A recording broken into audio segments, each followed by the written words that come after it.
Google Docs will allow you to add images to your documents, and I actually really like how the images in Docs kind of interacts with text. So I'll show you.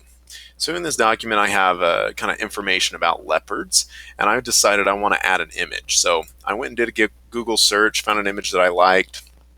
So I'm going to copy this image, bring it over, and I'm just going to paste it right here. So the image comes in, looks like this, looks good, right?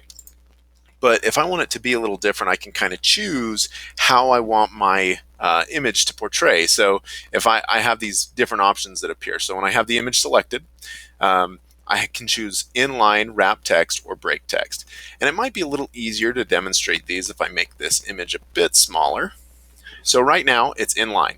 And what that means is it acts almost like another letter in my paragraph. So if I grab this text or this image and I move it, you can kind of see as I move around, you can see that little blue line that's following me there.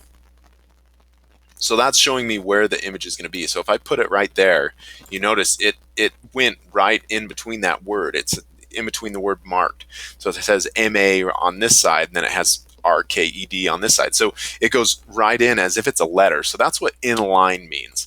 If I select wrap text, what that's going to do is going to wrap the text around my image. It won't fit right in line with my text, but it's the words are going to move around it. So if I click that, you can kind of see the text is wrapped around it. But if I move this image, you'll see the text kind of form fits to where my image is at. So you can kind of see how that works. I think this is a nice way to go about it. If you're going to, for example, I like this setup right here. I'm going to kind of make this the same size as my paragraph, and then it fits right in. Right?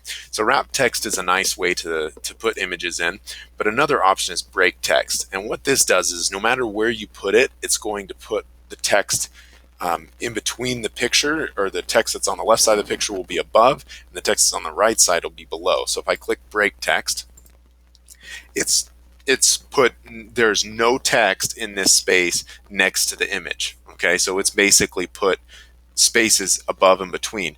Now I can move this image and kind of put it in between, but it does the same thing, right? There's absolutely no text on it, on this side, and no text on this side of my image. So it just breaks up the text. I prefer wrap text, so I'm going to select that, put it right in line with my paragraph here, and that's how you can add images into your documents in Google Docs.